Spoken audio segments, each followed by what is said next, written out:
अबा अबा मेरे को एक कपड़े ना जोड़ा गिना दे ईद दी पिए ते रमजान बाय खत्म बाय थे। तो बाय तो बाय तो बाय अच्छा क्या कहना वा कपड़े ना जोड़ा गिना ईद दी पिए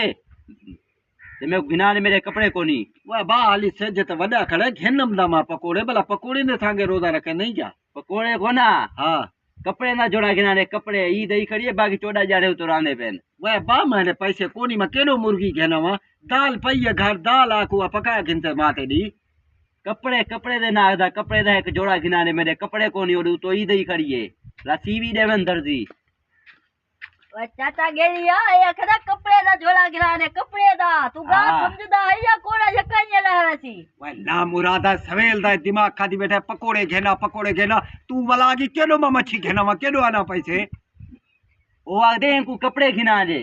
हां वो आदे को कपड़े गिना दे मेरे नाक दे वाह बाग मैं सुनदा बेटा गर्मी आ गई केड़ो मच्छी घेना वा आप ही बीमार थी तो मैं को बीमार करे सो दिमाग कान खा दे चाचा गेलिया रासे